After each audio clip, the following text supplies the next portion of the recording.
আপনারা কখনো মনোবল হারাবেন না। মনোবল হারানোর কিছু নাই। আপনারা জাতির কৃতি সন্তান।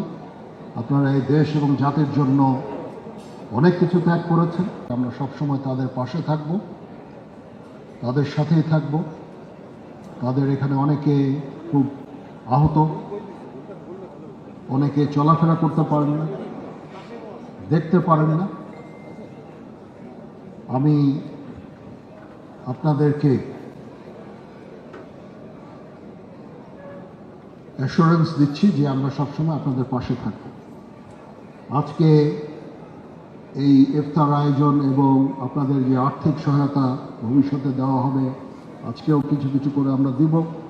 এর উদ্দেশ্য একটাই, এটার জন্য এই যে আমাদের বিজনেস এন্টারপ্রেনার ব্যাংকার্সরা তারাও এখানে উপস্থিত হয়েছেন, তাদের অর্থে তাদের আর্থিক সাহায্যে আমরা এটা করছি।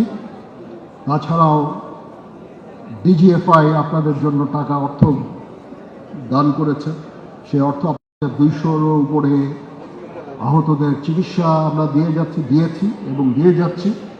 আমাদের এই সাহায্য সহযোগিতা, সবার এই সাহায্য সহযোগিতা সবসময় জারি থাকবে ইনশাআল্লাহ।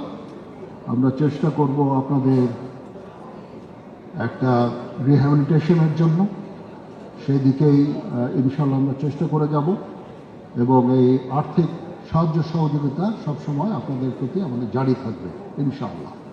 তো আপনারা কখনো মনোবল হারাবেন না। মনোবল হারানোর কিছু নাই। আপনারা জাতির কৃতি সন্তান। আপনারা এই দেশ এবং জাতির জন্য অনেক কিছু ত্যাগ করেছেন। আমি আপনাদের অভিনন্দন জানাচ্ছি, আপনাদের প্রতি কৃতজ্ঞতা জানাচ্ছি এবং আপনাদেরকে এই অ্যাসুরেন্স দিচ্ছি যে আমরা সবসময় আপনাদের পাশে থাকবো ইনশাআল্লাহ।